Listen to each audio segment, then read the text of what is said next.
2011, 2014, they had cattle with TB. So where's all the deer that give these cattle TB? By doing it this way, they're saving the big beef industry in Indiana TB free. So there's a lot of things like this. You got to watch the wording, you got to watch what they're saying and what they're doing, because the groups that have been represented, deer hunters, are 10 or 15 people. I mean, I'd say 10, really. And I can tell you the names. But like one of them wrote an article about this TB thing. Well, the DNA for the TB actually is called the Kansas strain, even though that strain has never been in Kansas. Their state biologist wants renamed. One of the leaders of the old deer group wrote a big article for a newspaper down there in Franklin County and said this TB outbreak was caused from deer farms that was bringing deer from Kansas to Indiana. And he said, okay, he's just misinformed, right? But he sends that article to the DNR and asks them to publicize it to all the conservation groups on the FWCC, and they did. It was false information and they knew it. Okay, so there's a lot going on. The only way Theodore Roosevelt, Aldo Leopold, all these people did what they did back when there was less people, there were still a lot of animals, was they got to speak enough to get people involved.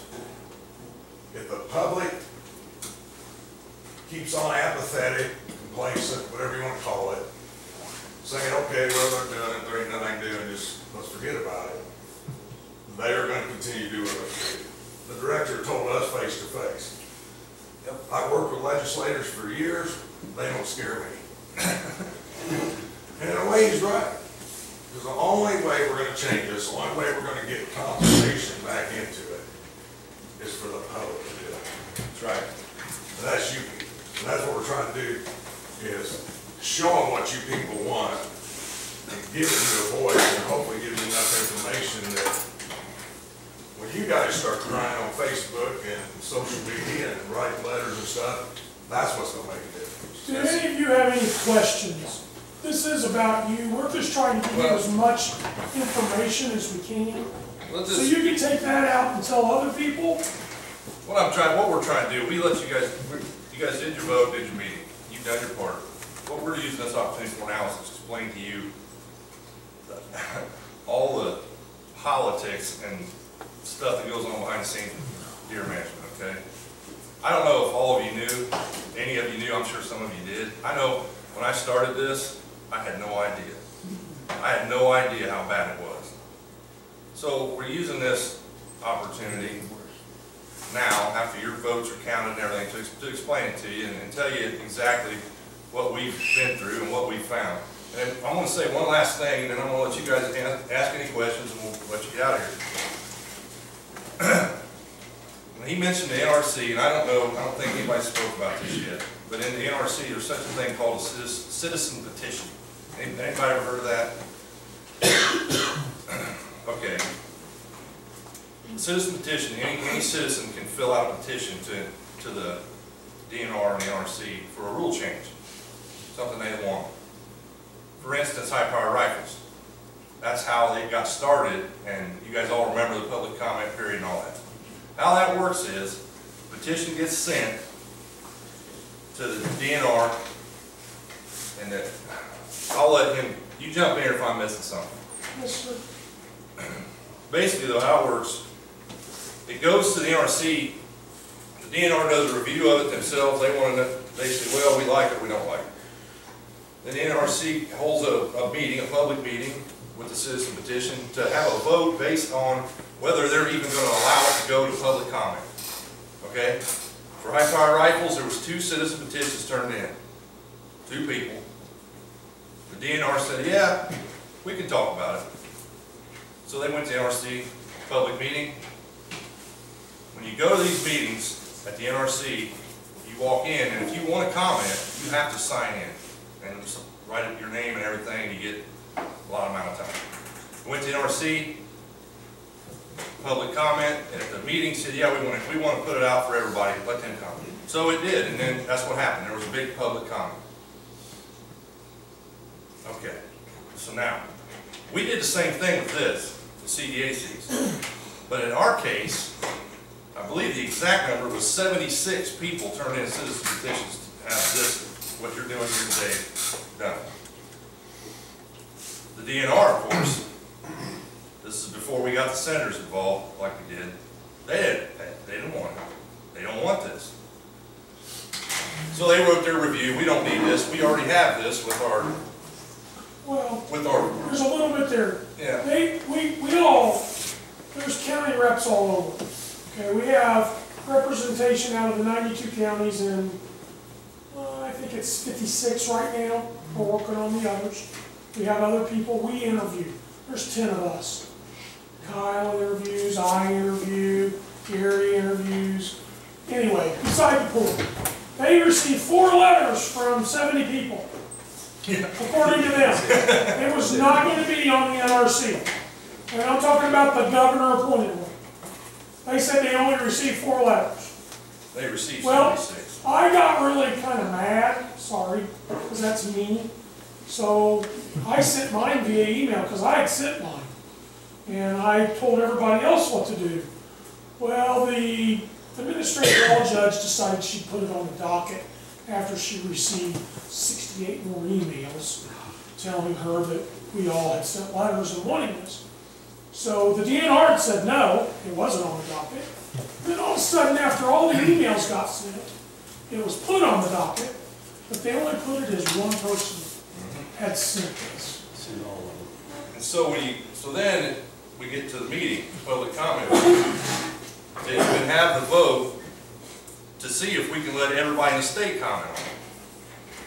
We sent 2 of our reps. We were new to this then, new to the whole way everything worked. We sent 2 of our reps to that meeting. When they got to that meeting, and I'm not going to get into specifics, they didn't know they had to sign in. And the sign-in to comment, the sign-in was mysteriously not hidden. It wasn't there. They didn't see it when they come in. There was people around. They didn't see it. So anyway. Well, just to put a little bit with that, yeah, the guys didn't know it at the time, but one of the old deer groups, 2 deer groups testified there, and all of them was against this. They said the DNR should have total control. They assigned the sheet. When our representatives walked in, the representative said they took that sheet and put it over here and put something on top of it. But they didn't know what they were doing until after the fact. Go ahead. So what happened is the only 2 people that testified, other than the DNR, was Indiana Bowhunter Association and one other deer group. Indiana Wildlife Federation, who already had admitted in FWCC they had not polled their members on any of this, any kind of deer management question. They stood up and said, no, our groups are fine. We're fine. We want the DNR to just keep doing what they're doing a fine job. And we represent over how many thousand people? And we got 19,000 followers and probably, I don't even know how many thousand members right now that we've got. Maybe, but anyway, and we poll them regularly. So anyway, our group, our reps did not get to speak. So the NRC listened to that. They read the DNR's review saying we don't need it. They wouldn't even put it up for public comment for you guys to be able to even comment. Gone. If it went up for public comment, I guarantee you, this is what I've seen across the state, it would have been overwhelmingly, yes, we need to do something like this. But they didn't even allow it to happen. So after that, then is when we went to the senators and got the meetings that I already explained earlier. Here we are. One more thing I want to bring up real quick, just so you guys know. Since 2011, our numbers statewide, 129, 12, 136, 13, 125, 14, 120, okay? That's where our harvest has been for our state, where we went. We went from here to here to here to here. Now, mysteriously in 2015, they have this plus minus sign, which includes the park reductions of about 1,515 deer killed, and about 3,300 depredation deer killed that they've added to their 124,000. So it may look like we're not. They did the same thing in 16, and that number was about 4,350, but it's only 119,000. But prior So, to that, those. Prior to those figures were years, though, of 15, they never took those numbers into consideration. So they're trying to show you all, from my, this is my point of view, nobody else's, and it shows it right here, this plus or minus on this piece of paper, and this is from DNR. From my point of view, they're trying to show you that the deer herd staying on, but yet it's actually dropped about, 4,000 or 5,000. And even this year, it's dropped another 4,000 or 5,000. And this year was a better year, supposedly weather-wise. Now we hear like a rifle. Well, yeah, that, Back when Chris and I started hunting, you used a smoothbore slug gun that shoot 50 yards, and we shot bows that would shoot 20 at best. So those numbers are all tainted. It's just like farming. When seed companies say, look what we've done for you, well, they forget about the variable rate planters and variable rate technology. Okay, the seed company didn't do it. Everybody did. It's the same thing in these numbers. When you plug all that in, rangefinders, the efficiency factor in the last 30 years in the hunting industry is the same as it is in farming or anything else. Those numbers are not in there anyplace. So as these numbers went up, it didn't mean the herd was getting bigger. It meant we were getting better. That's right. and we haven't, and there's, and I want to let you guys talk, and we don't really want to take all your time, and don't. And if you want to leave, that's fine, but we want you to understand a little bit about things. But, we go on, and Gary kind of touched on it. We go on to these other sites, not to harm you, just to broadcast our message, okay? And we get blocked because we don't know how to deer hunt anymore. And I'll tell you, me and that man are best friends, and we kill a lot of deer. Back when it needed to be done, we call ourselves conservationists because when it needed done, we did it. Most like you guys did, probably. If you were overrun with deer and you had 20 does running by you every day, I'm sure you took 2 or 3 of them. But today, when you only see 2 or 3, if you kill those 2 or 3, you're not a conservationist, you're just a killer. He's shooting more deer a year than I've shot deer in 5 years. I mean, I'm just being honest. I mean, I can. Oh, I know. I mean. Well, that's what makes it so, that's the whole reason the whole reason we exist is that, man, I had a ball with my son. And my son, he learned how to hunt by the time he's 17, he knew everything I knew. So, buddy, he's surpassed me. He's killed all kinds of, he could be on TV, but we kind of don't believe that. We think that's part of the downfall of deer hunting, is all this TV crap. But he's killed them, and he's awesome. But now he's got kids, and my daughter's got my 2 other grandsons. And I told you I took the oldest grandson and went out hunting with him. But now these last couple of years, we sat there in the blind with my 2 grandsons, and we're lucky to see it here. And like I'm telling you, I got the best. Actually, one of the old guys, he's dead now, but he was like 90 years old, and he told me, I hunted my farm before I bought it. And he told me, he said, back in the 1940s, I seen my first deer in that field in Hart County. So I kind of tell you, that's where it started, man, and it just grew from there, and it was awesome with my son. But there is no kid, when you're competing with video games and cell phones and iPads and all this, you take them out in the blind and you say, you got to be quiet. There's got to be some kind of incentive, some kind of excitement. When these kids say, hey, I don't want to go. I don't take them as much for that reason, because I'm hoping it'll get better, and I take them to other places and stuff where they get to see deer. And that is absolutely what this is about. So I'm going to shut up. I hope I won't say Yeah, everybody got a question. Wants to ask a question. If you want to ask a question, go ahead. Before everybody leaves, before everybody gets up, Well, it started actually, I'm the chairman of Whitman County CDAC, and our meeting is going to be next Saturday they've got 2 morning years to spend at the Wickco Middle School. They don't just Okay, everybody's welcome if you hunt up that direction, you're welcome to come on up. they take that money, it's just, But but they have time to spend. my grandson's They 28, don't use it.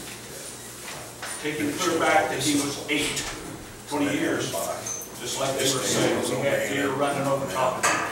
You know, say, And you know this, if they love now, he's 28, his son is 10, it's kind of like me taking. and he killed a deer when he was 7, but this year he went out 3 times, and maybe twice with my grandson, and he says, Grandpa, I don't want to go anymore, we're not seeing him. Look, I'm good. You know, so what do you do?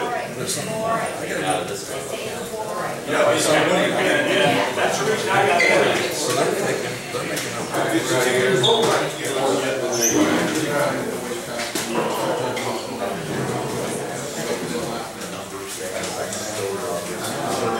Thanks, guys.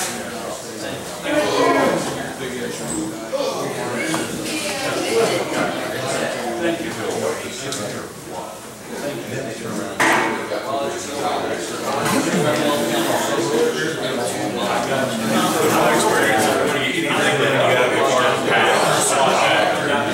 it's gotta be a pocket somewhere. What you guys found that you be involved with, has a lot of impact on everyone's account.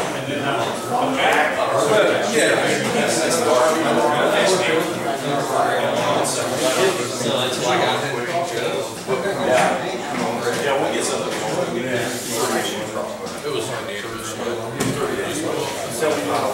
There they are, it was 38. What's that, Nader? 38 to increase. All right.